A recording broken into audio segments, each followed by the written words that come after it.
Kung si Kristo nga nagpakumbaba, ikaw pa kaya? Pag-usapan po natin yan sa devotion natin na ito. Magandang araw po sa bawat isa sa inyo. Welcome back to our 365 Daily Devotion Seminar Edition. Na pag-usapan po natin ngayon ay patungkol po sa humiliation ng ating Panginoong Jesucristo. Bago po natin talakayin yung topic na yan, gusto ko po munang batiin ng happy birthday si Jean Salvacion ng Iloilo. So, yung community po ay nakaka-celebrate sa inyong birthday. Na binabati ko rin si John Kenneth Lopez. Salamat sa iyong pagsubaybay dito sa ating channel. Now, yung humiliation of Christ, ito po yung pagpapakumbaba ng ating Panginoong Jesucristo. The humiliation of Christ refers to the lowly and sacrificial path He willingly took. His incarnation, suffering, death, and burial.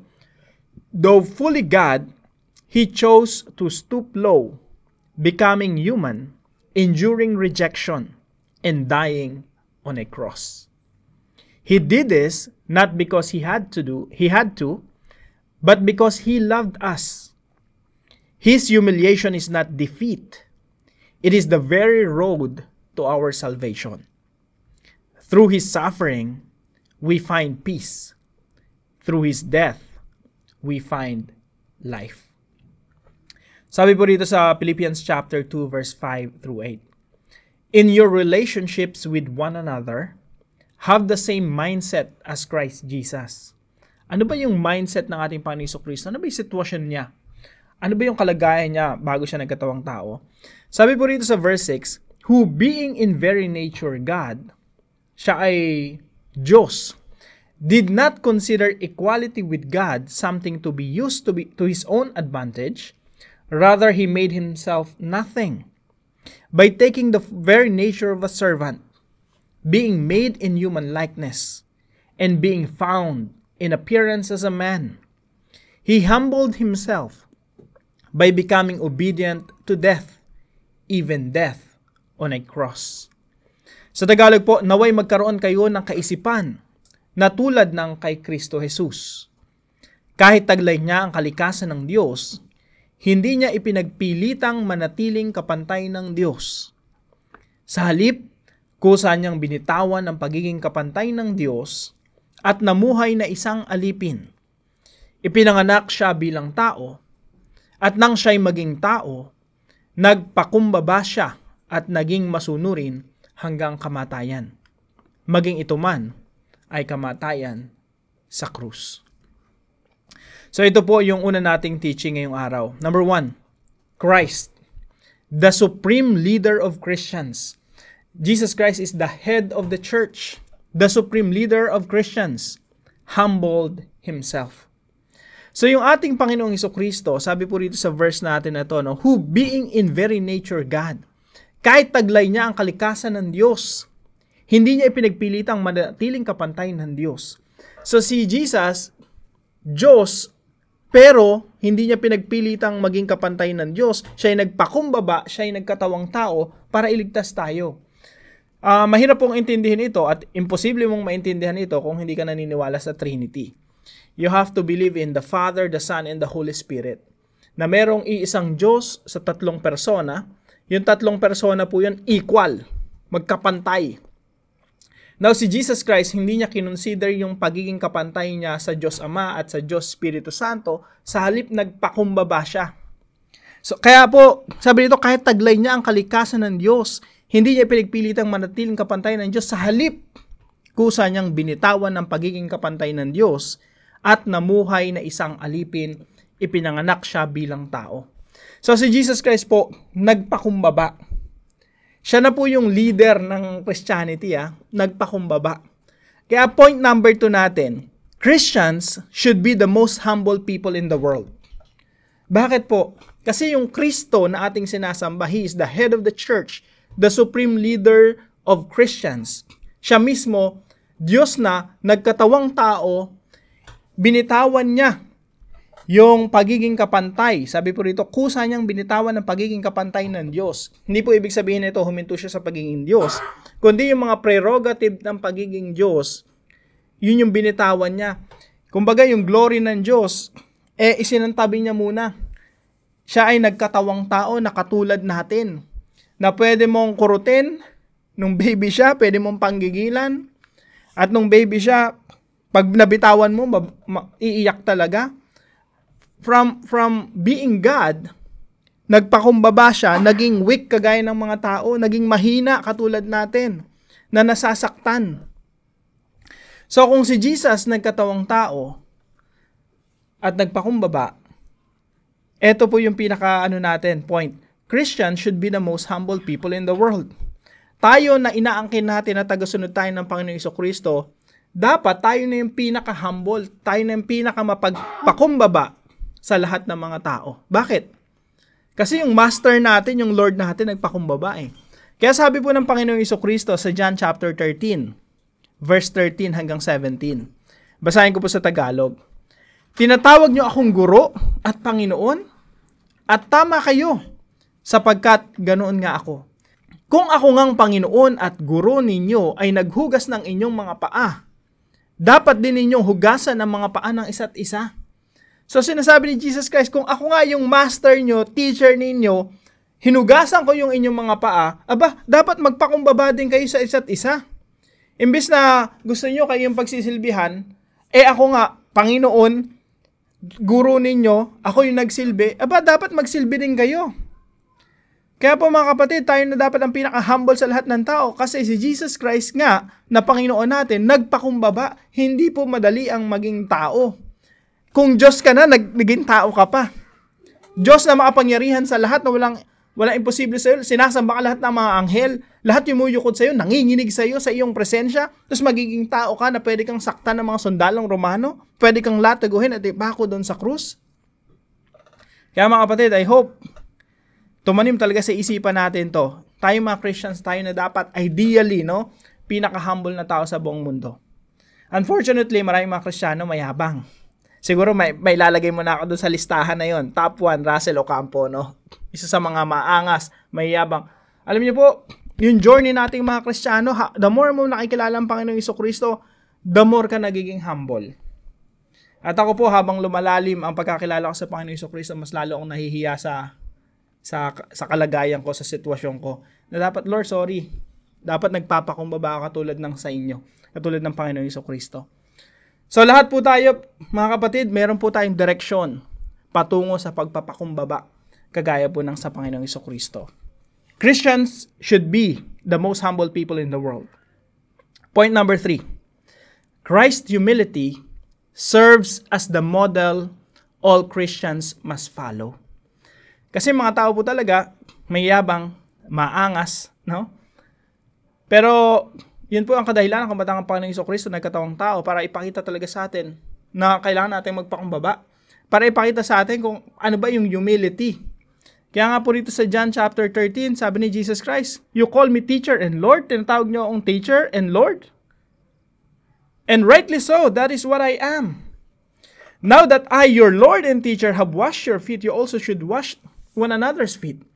I have set you an example.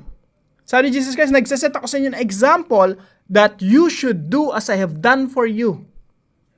Binigyan ko kayo ng halimbawa upang inyong tularan. Pakatandaan ninyo, ang alipin ay hindi nakakahigit sa kanyang Panginoon, ni ang sinugo kaysa nagsugo sa kanya. Ngayong alam na ninyo ito, pinagpala kayo kung ito'y gagawin ninyo. Kaya mga kapatid, kung susundan mo ang yapak ng Panginoong Jesucristo patungo sa pagpapakumbaba, ikaw ang ikabilang sa mga taong pinagpala. At ako gusto ko rin makabilang doon. Hindi makabilang doon sa mga taong mayayabang, kundi makabilang doon sa mga taong pinagpala. So mga kapatid, sama-sama po tayo, tularan natin ang ating Panginoong Jesucristo.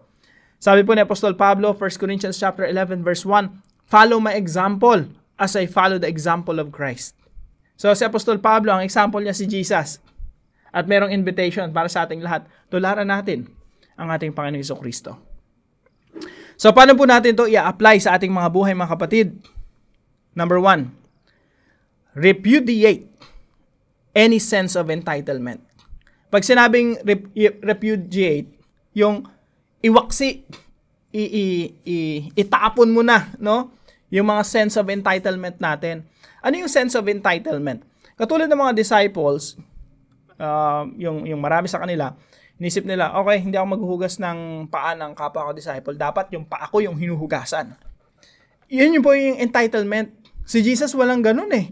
Si Jesus yung naglagay ng tuwalya, ng towel around his waist. At siya yung naghugas doon sa mga disipulo. Tatanggalin talaga yung sense of entitlement ng mga disciples. Ako nga yung master nyo, ginawa ito. Lalo na kayo.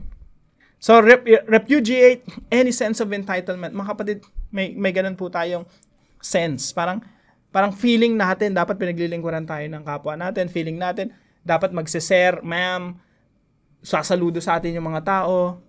Gustong-gusto natin yun eh. Pero alam nyo mga kapatid, hindi po yun Christ-likeness. Hindi yun ang halimbawa ng ating Panginoon Jesucristo. So lahat ng mga sense of entitlement natin, yung pagiging demanding, yung gusto natin, pinaglilingkuran tayo ng kapwa natin, gusto natin yung mga tao sa paligid natin, yumuyukod sa atin, pumapalakpak sa atin, repudiate any sense of entitlement. Itaboy, iwaksi, itapo na natin yung mga ganong pag-uugali. Number 2, place yourself in the position of Jesus. Si Jesus, isipin niyo po, no? Siya yung may pinakamataas na posisyon sa bansa natin. Let's say, presidente. Nagpakumbaba, nakita mo nagwawalis sa iyong bahay, sa paligid, no? Tapos ikaw, yung position mo sa gobyerno, barangay tanod na nga lang, ayaw pa magwalis. Parang ba't ako magwawalis? Barangay tanod ako. Diba? Kung yung presidente si Jesus nga iba eh. Hindi presidente, King of Kings. President of Presidents. Pinakamakapangyarihan sa lahat. Sinasamba ng mga anghel. Heaven and earth yumuyukod sa kanya. Pero, Diyos na nagkatawang tao at naglingkod. Ikaw pa kaya? Tayo pa kaya? Tapos tayo gusto natin pinaglilingkuran. Imbes na tayo yung naglilingkod. Lagi mo tatanungin yung sarili mo, kung si Jesus yung nasa sitwasyon mo, ano kayang gagawin niya? What would Jesus do in your situation? So always place yourself in the position of Jesus. Lord, kung ikaw yung nasa kalagayan ko, anong gagawin? Bilang Diyos na nagkatawang tao, no? Ilagay mo yung sarili mo sa ganung attitude. Kasi sabi po rito sa verse natin, verse 5, in your relationships with one another, have the same mindset as Christ Jesus. Talaga yung mindset ni Jesus, i-adapt mo eh. Kaya ito yung point number 3 natin mga kapatid. Prevent conflict by adopting Christ-like humility. Alam niyo po yung mga conflict po sa relationship, sa mag-asawa, karamihan po dyan pride. Yabang, ayaw magpasakop, or ayaw mag-sorry, mga misis, tsaka mga mister, mga ayaw mag-sorry, ayaw magpakumbaba. Lahat po ng mga conflicts, karamihan po dyan because of lack of humility. Kulang sa pagpapakumbaba. Alam niyo po, may iwasan lahat yon kung yayakapin po natin yung Christ-like humility. Kaya po sabi po rin Apostol Pablo rito, in your relationships, sa inyong mga relasyon, gusto niyo ba magkaayusan? Magkaroon ng kaayusan, magkaroon ng kapayapaan sa inyong mga relasyon? Magkaroon kayo ng flourishing relationships? Sabi dito, in your relationship with one another, have the same mindset as Christ Jesus. Mr., Mrs., no? I-apply natin yung mindset ng ating Panginoong Jesucristo marunong magpakumbaba. Mga estudyante, mga magkakaibigan, mga magkakapitbahay, kaya nagkakaroon ng conflict because of pride. Magpakumbaba po tayo sa isa't isa. Tulad ng ating Panginoong Jesucristo. Marunong siyang magpakumbaba. Diyos na nagkatawang tao, ikaw pa kaya barangay tanod ka lang, no? Kumbaga, yung position mo, katiting lang kumpara sa position ni Jesus Christ, King of Kings, Lord of Lords, marunong magpakumbaba, tapos ikaw ang taas ng pride mo, di ba? Hindi ka marunong magpakumbaba sa iba. So, prevent conflict. Kaya po nating maiwasan yung mga conflicts sa relationship natin by adopting Christ-like humility. Now, para po sa ating discussion, how does Christ's willingness to suffer and be humiliated influence your own willingness to choose the humble path? So, yung ginawa ni Jesus na pagpakumbaba, paano nun na-influensyahan yung willingness natin para magpakumbaba? Pag-usapan po natin to sa ating mga discussion groups. At tayo po yung manalangin. Lord Jesus, please forgive me for being prideful. You who are King of Kings chose the path of suffering for my sake. You did not cling to heaven's glory, but came down, bore my sins, and endured the cross. Thank you for your unmatched humility and sacrificial love. When I feel pride rise, remind me of your example. When I suffer, remind me you walked that road first. Help me to live not for comfort, but for your glory. Teach me to serve, to sacrifice, and to follow you with all my heart. Amen and amen.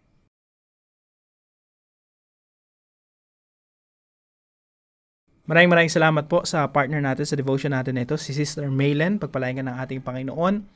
At kung kayo po ay manatutunan sa devotion natin na ito, ipalam nyo lang po sa comment section right below this video. And please share this devotion to your family and friends. God bless you mga kapatid. See you tomorrow 5 a.m. dito sa ating Daily Devotions.